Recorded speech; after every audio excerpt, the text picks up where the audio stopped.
Welcome to Killik Co's podcast. Today we're going to be looking at the area of e-commerce. I'm joined today by Nicholas Zigalash, who is an analyst with Killik Co, and he's produced a thematic note looking at the global e-commerce market. Nicholas, thank you for joining us today.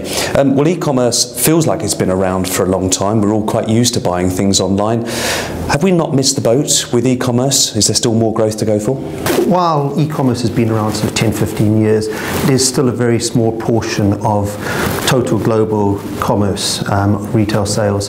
So last year it was around $1 trillion in total, but that's less than 10% of total global retail. So a lot of growth potential still as that penetration increases. And why will more people shop online? Well, initially people shopped online for price, and it was easy to price compare, and online shopping was cheaper. But now it's moved more to the convenience factor. There's a greater range online. There's the ability to get products that aren't potentially available in physical stores. And is it confidence in the changing of money? How has the payment side of e-commerce helped fuel that growth? Well, obviously you can't use cash online, so there has been a big drive to alternative forms of payment, and eBay has been a big driver there with its PayPal system, which makes shopping online far easier, and it means that people that don't have a credit card can also shop online. And of course we're all carrying smartphones now. Has that had more of an impact on the growth of the online story?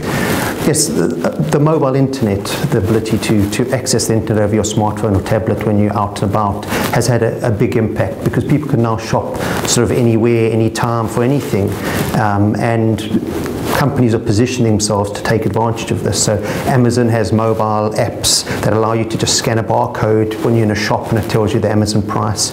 eBay has apps that allow you to find products in the offline and online world. So that has had a big impact on the growth rates. And I think it's fair to say, as consumers, the UK, we've slightly led the way in terms of the adoption of online technology, but in terms of stocks to invest in, it's been a little bit more difficult. You really have had to look across the globe to find stocks to cover in this particular note.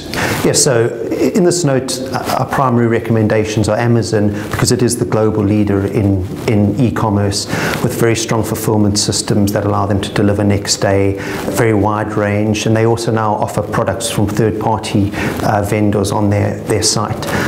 We also like eBay. It started initially as an online auction site, but it's now moved to more a seller of new goods at fixed prices, and it also has PayPal, which is its payment system, which is very strong positioning sort of in the sort of hybrid online and offline world that's developing. Also on the payment side, we like Visa, because pretty much no matter how people shop online, it's going to result in a higher proportion of non-cash payments, and Visa has the back-end systems to deal with that. And then in the UK, the stock that we're looking at there is eSure, which is a motor and home insurer that operates predominantly online with very strong brands. So we're looking at a $1 trillion market where penetration remains small. In a world where economic growth is still hard to find, this is one sector where we continue to believe that penetration rate will grow. We've got a few stocks that Nicholas has pointed out today that are covered in the note, and please do take a look for further information.